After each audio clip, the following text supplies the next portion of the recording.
하나님의 은혜와 평강이 오늘 또 예배하는 우리 모두 위에 함께 하시기를 주의 이름으로 축복합니다. 근본주일은 우리 에덴교회가 세워진 지 25주년이 되어지는 기념주일입니다.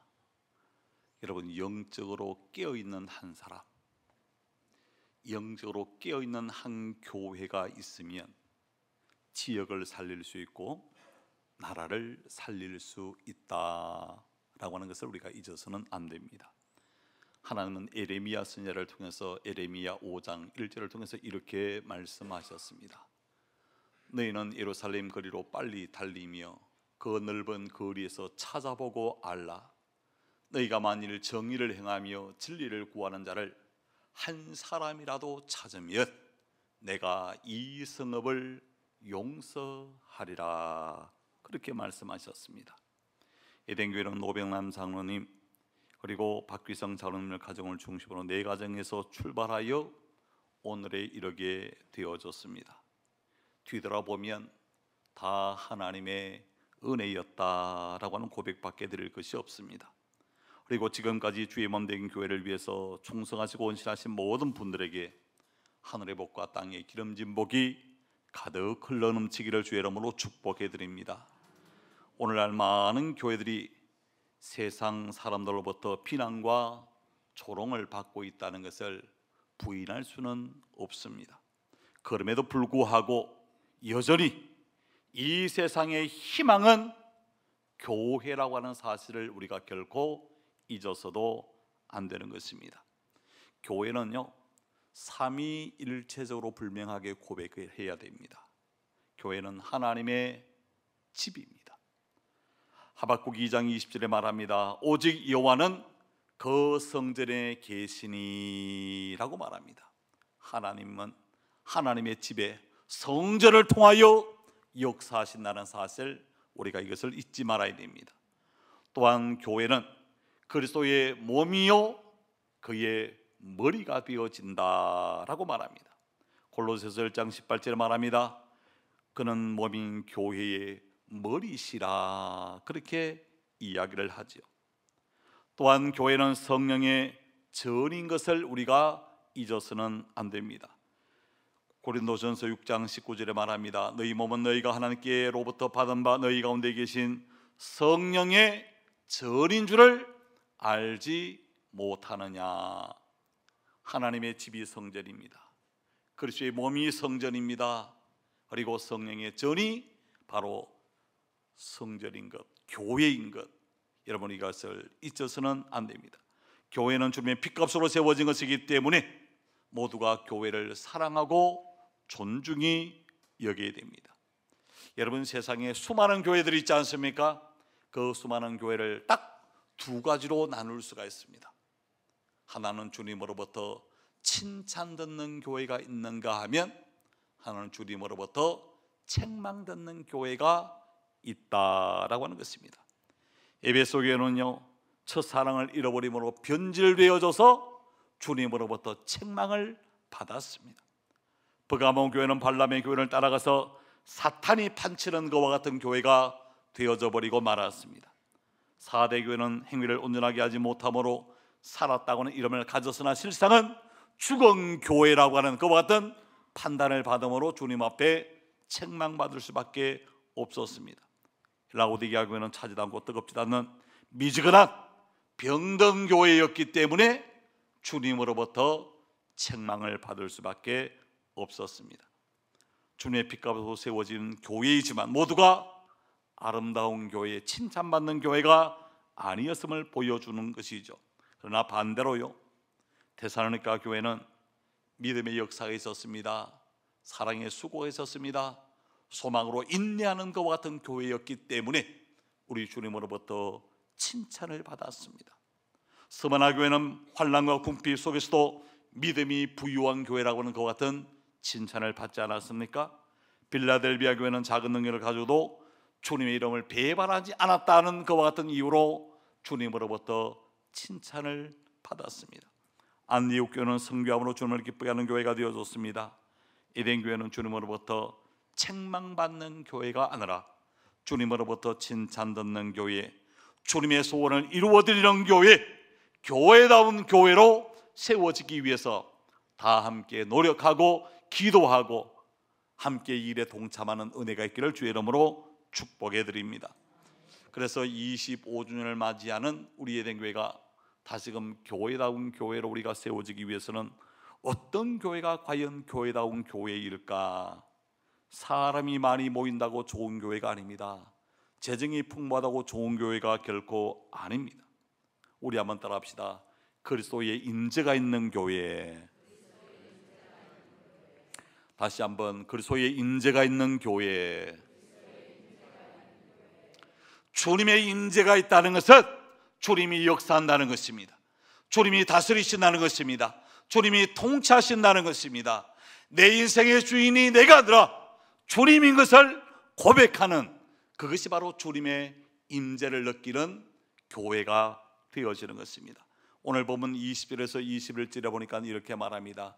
그의 능력이 그리스도 안에서 역사하사 라고 하는 말씀을 합니다. 여러분, 그렇습니다.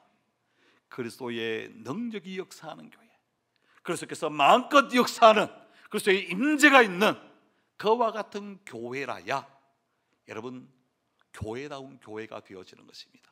성도다운 성도가 되어지려면요, 내 뜻대로 내 마음대로 하는 그 성도가 성도다운 성도가 되는 게 아니라 그리스도의 능력이 나를 통해서 나타나고 내 삶의 입술을 통해서 예수가 주님입니다, 내 인생의 주님은 바로 우리 예수님이십니다 라고 하는 귀한 고백이 있는 그 삶이 성도다운 성도의 모습이 되어질 수 있다는 거지요.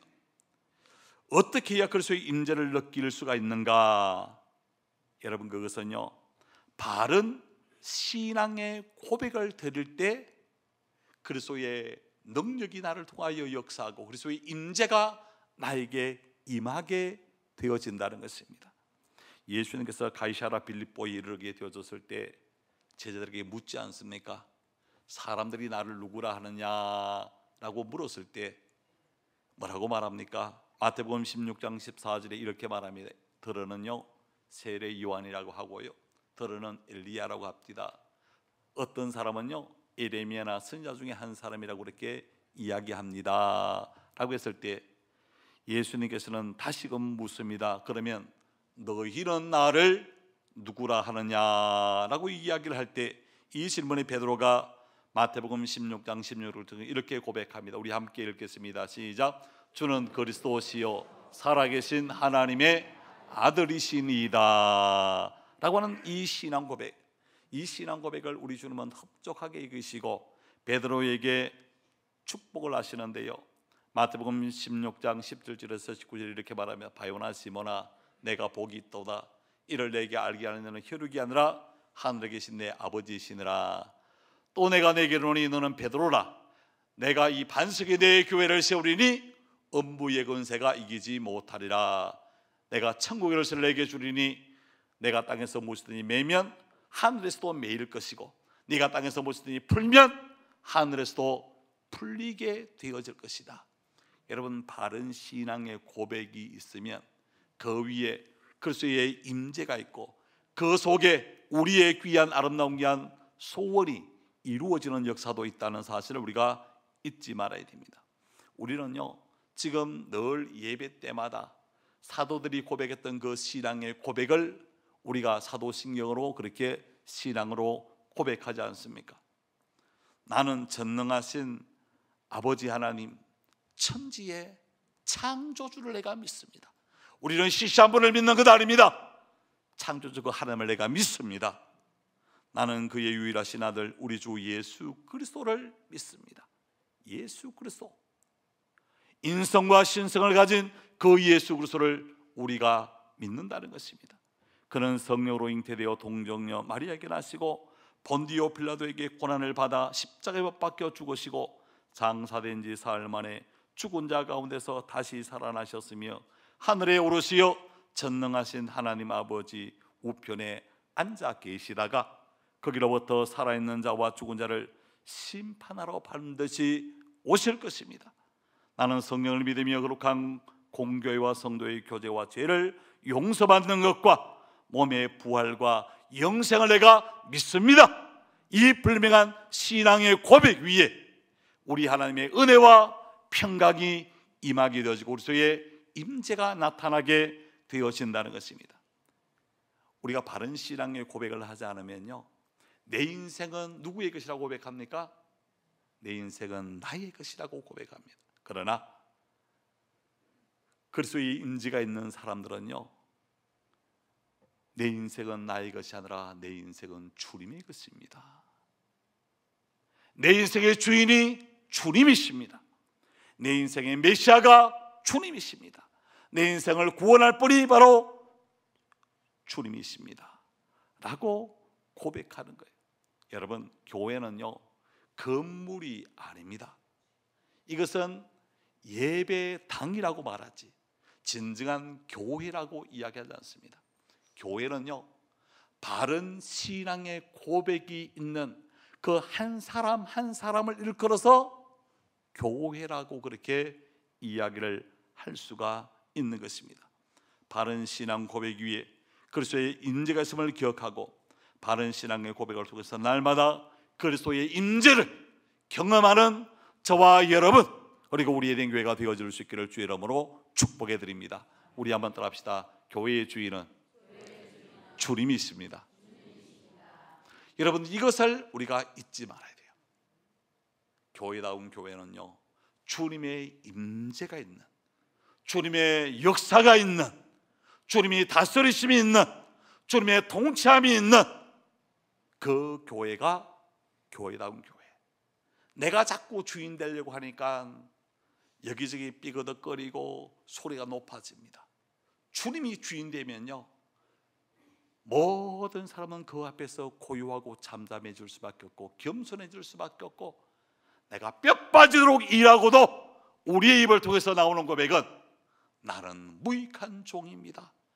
당연히 해야 될 일을 한 것뿐입니다.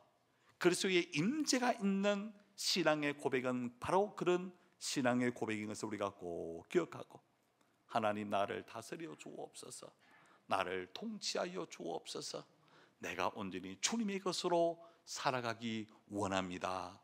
여러분, 이 고백이 저와 여러분의 신앙 고백이 되어질 수 있기를 주님의 이름으로 축복해 드립니다. 두 번째, 교회다운 교회는 어떤 교회인가? 우리 한번 따라합시다. 다양성을 인정하는 교회. 여러분, 몸에는요 여러 가지 많은 지체들이 있지 않습니까? 우리 몸에 붙어있는 지체 중에 필요 없는 지체는요 아무것도 없어요. 제가 중학교 때 우리 음악 선생님이 발가락 있지 않습니까? 발가락 그 한마디가 그것도 조금 잘렸어요. 우리 선생님이 이야기해 주시니까 알지요. 근데 그 선생님이 똑바로 걷는 것 같은데요 뒤에서 가만 보면 약간 절어요. 여러분, 한 반마디 정도만 없는데도요 똑바로 걷고 싶지만 똑바로 걸을 수 없는 모습입니다. 우리 지체 중에 더 중요하고 덜 중요한 것과 같은 지체는 있을지 몰라도 다 소중하고 필요한 지체들입니다. 그런 것처럼 교회는요 다양한 사람들이 모여 있습니다. 키가 큰 사람도 있고 작은 사람도 있고 남자도 있고 여자도 있고 젊은 사람도 있고 늙은 사람도 다 같이 존재합니다. 여러분, 마음에 드는 사람끼리만 모이는 것, 그것은 교회의 모습 가운데 아름다운 모습이 되어질 수가 없는 것입니다. 교회는요 남녀노소 빈부귀천을 뛰어넘을 수 있는 그와 같은 교회가 주님이 원하시는 교회다운 교회가 되어진다는 것입니다. 교회는 다양한 사람이 모여서 다양한 일을 하게 되어지는 것입니다. 여러분, 중고등학교 때 그런 말씀을 많이 듣지 않았습니까? 우리 이장로님, 음악 선생은 그거 들어가면 뭐를 잘해야 된다고 말합니까? 음악을 잘해야 된다. 우리 우장로님, 그 국어 선생님이니까 가면 뭐를 잘해야 된다고 말합니까? 어쨌든 대한민국 사람이 이 대한민국 말을 잘 못해가 되겠느냐? 우리 이수영 권사님 같은 경우는 또 들어가면 뭡니까? 얘들아, 어쨌든 수학을 잘해야 된다. 아마 그렇게 아마 이야기를 하실 겁니다. 여러분, 틀린 말은 아닙니다. 여러분, 다 중요합니다. 다 잘해야 됩니다. 여러분, 그러나 그 다양성을 뭐 해줘야 됩니까? 인정해 주어야 합니다. 여러분, 로마서 12장 3절에서 5절에 이렇게 말합니다. 내게 주신 은혜로 말미암아 너희가 각 사람에게 말하노니 마땅히 생각할 그 이상의 생각을 품지 말고 오직 하나님께서 각 사람에게 나눠주신 믿음의 분량대로 지혜롭게 생각하라. 우리가 한 몸에 많은 지체를 가졌으나 모든 지체가 같은 기능을 가진 것이 아니니 이와 같이 우리 많은 사람이 그리스도 안에서 한 몸이 되어 서로 지체가 되었느니라 라고 말합니다. 여러분, 교회 안에서요, 나와 생각이 다르다고 배척하면 안 됩니다. 나와 성격이 다르다고 배척하면 안 되는 것입니다. 다양성을 인정해주고 그것을 포용해주고 그것을 용납해주는 교회가 되어야 됩니다. 중요한 것은요, 다양하면서도 일치를 이룰 수 있어야 됩니다. 우리 몸에 여러 가지 지체가 많지만은 이 신경 조직을 통해서 다 하나로 연결되어져 있습니다. 근데 우리가 중풍이 되어졌다, 중풍을 맞았다라고 했을 때요, 이 머리에서부터 출발되어진 신경 기능이 팔로 오지 않습니다. 그래서 팔 올려 이러면 오른팔 올려 그러면 올려야 되는데 오른팔 올려 그러면 이게 올라가지 않습니다. 이게 뭐냐? 신경에 문제가 있어요. 제대로 통하지 못하다는 것입니다. 오른 다리 올려 하면 오른 다리 올리고 왼쪽 다리 올려 하면 왼쪽 다리 올라가야 됩니다. 오른쪽 눈 감아, 왼쪽 눈 감아, 두 눈 감아, 감겨져야 되는데 이게 보니까 감아, 머리는 명령을 하는데 이게 안 감겨져요. 눈은 뻥 뜨고 있습니다. 이게 뭐냐? 신경에 문제가 생겼다는 거죠. 교회는 다양한 사람이 모이지만 하나가 되어야 됩니다. 그래서 예수님께서 요한복음 15장 5절을 통해서 이렇게 말씀합니다. 나는 포도나무 너희는 가지라. 너가 내 안에 내가 그 안에 거하면 사람이 열매를 많이 맺나니 나를 떠나서는 너희가 아무것도 할 수 없다라고 말합니다. 우리가 예수님과 하나가 되고 모든 믿음의 성도님들도 그리스도 안에서 하나가 되어야 됩니다. 다양하지만 남자와 여자가 있지만 어린아이와 노인이 있지만 그리스도 안에서는 한 마음, 예수 그리스도의 마음을 우리가 품어야 합니다. 몸은요, 머리의 지시를 받아 움직이듯이 교회의 머리는 그리스도라고 말합니다. 여러분, 오늘 보면 22절에 이렇게 말하지 않습니까? 또 만물을 그 발 아래 복종하게 하셨으니 만물 위에 예수님은 머리가 되신다 라고 그렇게 말합니다. 여러분, 내 방법이 있고 내 계획이 있고 내 뜻이 있습니다. 그러나 이것을 너무 다양성을 인정하지만 그것을 너무 뭐 하면 안 됩니까? 너무 주장하면 안 돼요. 이게 그리스도의 말씀으로 다 뭐가 되어야 되는가? 하나가 되어져야 됩니다. 여러분, 다양성을 이제 하나 되는 방법은 하나님 말씀에 순종하는 길밖에 하나 되는 방법이 없다는 것입니다. 여러분, 하나님의 말씀에 순종할 때요, 실패 같지만 성공으로 나가는 길입니다. 여러분, 그것을 누구를 통해서 볼 수 있습니까? 시몬 베드로를 통해서 볼 수 있지 않습니까? 이 갈릴리 바다는요, 시몬이 너무 잘 알고 있습니다. 어릴 때부터 그곳에서 출생했고 그곳에서 잔뼈가 굵었던 사람입니다. 어디 가면 깊고 어디 가면 얕고 어디 가면 고기가 많고 적고 다 압니다. 그런데 그 베드로가 밤이 맞도록 수고했지만은 얻은 것이 없었습니다. 그 물을 씻고 있을 때 주님께서 오셔서 말합니다. 베드로야, 깊은 데로 가서 그 물을 내리라. 그 말씀에 어떻게 반응합니까? 주님, 내가 간밤에 수고해서 한 마리의 고기도 잡은 것이 없습니다. 그러나 내가 말씀에 순종하여 내가 그 물을 내리겠습니다. 말씀에 순종하여 그 물을 내렸더니 실패 같았지만 그 그물에는 1호 3의 놀라운 2배에 가득히 잠기는 은혜를 누리게 되어졌던 것을 우리가 보게 되지 않습니까? 이 말씀에 순종하면요, 가난할 것 같지만 부하게 되어지는 역사가 일어나게 되어지는 것입니다. 말씀에 순종할 때 약한 것 같지만 강한 자를 이기는 역사가 있다는 것, 이것은 다윗과 골리앗의 싸움에서 우리가 분명히 보고 아는 역사인 것을 우리가 보게 되지 않습니까? 여러분, 그리스도의 인재가 있고 다양성을 인정할 때 나타나는 현상이요, 그리스도 안에서 능력이 나타나게 되어진다라고 말합니다. 어떤 능력입니까? 20절 중반절에 보니까 죽은 자들 가운데서 다시 살리시고 부활의 능력을 우리가 경험하게 되어질 것입니다.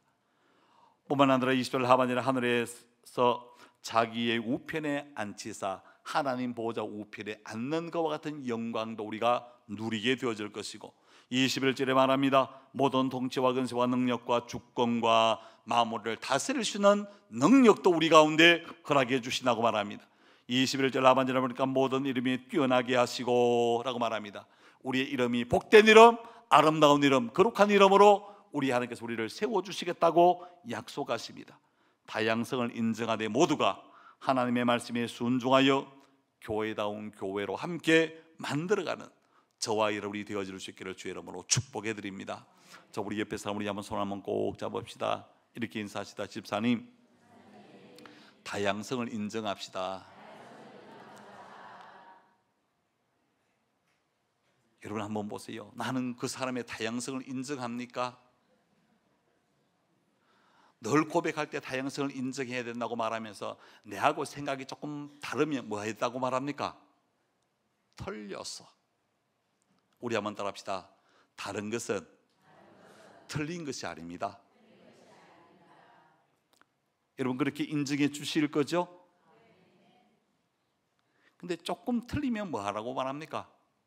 나하고 조금 다르면 틀렸어. 여러분 틀린 게 아닙니다. 조금 뭐 할 뿐이지 다를 뿐이지. 그것을 인정할 때요, 우리의 삶이 더욱더 성숙되어지고 더 성장되어지는 은혜가 있다는 것, 우리가 이것을 잊지 말아야 됩니다. 저는 여러분의 가정에서도 다양성을 좀 인정해 줄 수 있기를 주의 이름으로 축복해 드립니다. 그러면요, 부부간에 절대 안 싸웁니다. 여러분, 남자의 구조와 여자의 구조는 같을까요? 다를까요? 달라요. 남자는 항상 목적지향적입니다. 그렇기 때문에요, 저 여자와 결혼하기 위해서는 여러 가지 말을 많이 합니다. 그리고 결혼한 이후에는 달라져요. 그래서 뭡니까? 달라졌다고 말합니다. 달라지는 게 정상적입니다. 이제 결혼했으면 그 여자를 벌어먹여 살려야 되기 때문에 또 다른 목적을 향하여 나갑니다. 그런데 여자들은요, 목적지향적인 것이 아니라 관계지향적인 구조로 하나님께서 그렇게 만들어 놓으셨기 때문에 다르구나, 다양성을 인정하면 그 가정은 행복한 가정이 되어지는데, 왜 당신은 그렇게 자꾸 틀렸어요? 틀린 게 아니라 다르기 때문에 그렇습니다. 저는 우리 에덴 교회가요, 다양성을 인정하는 그와 같은 교회다운 교회가 되어질 수 있기를 주의 여러분 다시 한번 축원해 드립니다.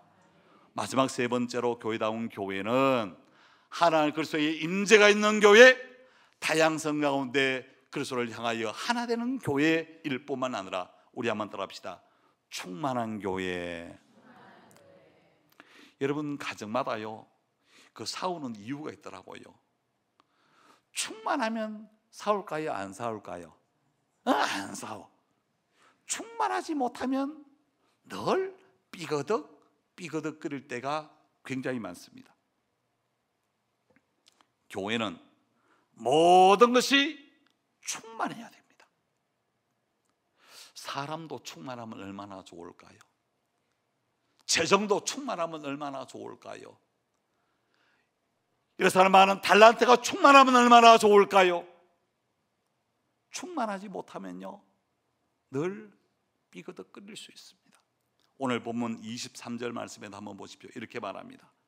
교회는 그의 몸이니 만물 안에서 만물을 충만하게 하시는 이의 충만함이니라 라고 말합니다. 여러분, 근본적으로 교회는 무엇으로 충만해야 될까? 사람만 많으면 좋아요? 교회에 재정만 많으면 좋아요? 뭐 다양성이 있는, 재능이 많은 사람이 많으면 그 교회가 좋은 교회입니까? 물론 그럴 수도 있죠. 그러나 성경은 뭐라고 말하고 있는가? 교회 안에 무엇이 충만해야 되는가? 우리 한번 따라합시다. 은혜와 진리로. 은혜와 진리가 충만해야 돼요. 여러분, 예수님께서 요한복음 1장 14절을 통해서 이렇게 말씀하셨습니다. 말씀이 육신이 우리 가운데 거하시며 우리가 그의 영광을 보니 아버지의 독생자의 영광이요 뭐와 뭐가 충만하더라? 여러분, 은혜와 진리가 충만하더라. 여러분, 은혜와 진리가 충만한 교회, 은혜가 충만한 교회, 여러분, 그런 교회가 사올까요? 은혜와 진리가 충만한 가정, 분쟁이 있을까요? 없습니다. 아무리 돈이 많아도요, 재능이 많아도 은혜와 진리가 쑥 빠져버리면 분쟁이 있습니다. 다툼이 있습니다. 갈등이 있습니다. 그러나 은혜와 진리가 교회 안에는 충만해야 된다. 두 번째로, 이 교회 안에는 뭐가 충만해야 될까? 교회를 누가 세웠어요? 성령의 역사로 세웠다면 그 속에는 뭐가 충만해야 될까요? 성령이 충만해야 됩니다. 주님이 떠나시고 보혜사 성령님이 오셔서 교회를 세우시고 교회를 새롭게 하시고 계십니다. 여러분, 사도행전 2장에 보면 성령의 역사로 통해서 초대교회가 아름답게 세워졌고 지금도 그 교회를 운행하고 계시는 분이 바로 성령님인 것을 우리가 결코 잊지 말아야 됩니다. 여러분, 성령이 충만하다는 것 얼핏 들어보면 이해가 좀 안 날 때가 있지요. 혹시 여기 술을 드셔보신 분 계십니까? 한때 뭡니까? 여러분, 술 드시면 어떤 기분입니까? 좀 알딸딸함을 느낍니까? 우리 예대인교회는 오직 뭡니까? 말씀과 진리로 충만해가지고 이 뭐 술하고는 전혀 상관없는 것처럼 그렇게 뭡니까? 삶을 살아가는 분들이 많이 계시지만, 여러분, 사도 바울은요 에베소서 5장 18절을 통해서 이렇게 말합니다. 우리 한번 같이 읽겠습니다. 시작. 술 취하지 말라. 이는 방탕한 것이니 오직 성령으로 충만함을 받으라. 그렇게 말합니다. 여러분, 성령으로 충만해지면요, 술로 충만해지면 그 다음날 아침에 나면 골이 띵합니다. 괴로워서 마신 술에 내가 또 속이 쓰립니다. 그런데요, 성령으로 충만하면요, 그 아침에 일어나면요 더 기쁨이 더 충만합니다. 여러분, 교회 안에는 뭐가 가득해야 되는가? 뭐가 충만해야 되는가? 은혜와 진리로 충만할 뿐 아니라 성령으로 충만할 때. 근데 세상 사람들은 잘 몰라요. 야, 이거 한 잔 해야 이게 모임이 되지, 이거 안 하고 어떻게 모임이 되나? 여러분, 그러나 우리 가운데 성령이 충만하면요, 이것 안 해도 참 기쁘게, 즐겁게, 행복하게, 감사하게 그렇게 생활할 수 있는 게 뭔가? 이게 바로 성령 충만이라는 겁니다. 저는 우리 된 교회 안에 은혜와 진리로 충만하기를 바랍니다. 성령으로 충만한 교회가 되시기를 주 이름으로 축복해 드립니다. 뿐만 아니라 말씀으로 충만해야 됩니다. 이 말씀으로 충만이라는 말이요, 성경에 보면 2000절 이상으로 뭡니까? 기록이 되어져 있습니다. 여러분, 하나님은 이 세상을 뭐로 만드셨어요? 말씀으로 만드셨잖아요. 그리고 말씀으로 충만해진 사람들 다 한결같이 변화가 되었습니다. 그렇게 물질이 중요해서 물질을 긁어 모으던 여리고의 세관장이었던 삭개오가 주의 말씀을 듣고 말씀이 충만해지니까 변화를 받잖아요. 내게 있는 것 절반을 떼어서 가는 자를 주겠습니다. 그리고 누구에게 것을 토색한 일 있으면 네 배나 갚겠습니다. 이제는 말씀으로 나누는 자가 되어졌던 것을 우리가 보게 되었습니다. 여러분, 율법으로 붙잡혀 있었던 그 바울이 하나님의 말씀으로 붙잡히니까 죽이는 사람이 살리는 사람으로 변화되는 역사가 있었던 것을 우리가 보게 되었습니다. 베드로가 말씀이 충만할 때는요, 말씀이 충만하지 못했을 때는 오매 기죽고 오매 무서워하고 문도 열지 못하고 숨어 있었던 그 베드로였지만, 하나님의 말씀이 충만해졌을 때 나가서 말씀을 전포하니까 하루에 3,000명이나 죽게 돌아오는 역사가 있었던 것을 우리가 보게 되지 않습니까? 에스더가 하나님의 말씀을 선포할 때 온 백성이 회개하고 하나님께로 돌아오는 역사가 있었습니다. 여러분, 교회 안에는요, 다른 그 어떤 것보다 은혜와 진리가 충만해야 되고 성령님이 충만해야 되고 말씀이 충만한 역사가 있어야 됩니다. 여러분의 삶 속에도 은혜와 진리로 충만하고 성령으로 충만하고 하나님의 말씀으로 충만하실 수 있기를 주의 이름으로 축복해 드립니다. 교회다운 교회가 되어지려면 그리스도의 임재가 있어야 됩니다. 다양성을 인증해 주되 하나의 모습으로 세워질 수 있어야 됩니다. 은혜와 진리로 성령으로 말씀으로 충만한 에덴 교회가 되어질 때 하나님이 영광을 받으시는 교회, 그리스도의 몸을 세우는 교회, 사람들을 행복해 하고 사명이 다시 한번 뜨거워지고 잃어버렸던 사명을 다시 한번 회복하는 우리 에덴 교회로 그렇게 멋지고 아름답게 세워져 나갈 수 있는 저와 여러분들이 다 되시기를 주의 이름으로 간절히 축복해 드립니다. 우리 옆에 사람 마지막으로 우리 손을 한번 꼭 잡으시고 이렇게 인사하시다. 그리스도의 임재가 있어야 합니다. 다양성을 인증해 주어야 합니다. 은혜와 진리로 성령과 말씀으로 충만해야 합니다. 은혜와 진리로 충만하고 성령과 말씀으로 충만해야 되는데 그것은 다 떠나가 버리고 내 욕심만 충만하면 맨날 사울거리만 찾아요. 이거 오늘 어떻게 하면 들어박을까? 오늘 어떻게 하면 시비 붙어볼까? 여러분, 그러면 안 돼요. 우리가 은혜와 진리로 충만하고 성령으로 말씀으로 충만하면 하나님이 원하시는 아름다운 교회, 그 교회를 한번 함께 이루어가는 저와 여러분이 다 되시기를 다시 한번 주의 이름으로 축원해 드립니다. 기도하겠습니다. 하나님 감사합니다.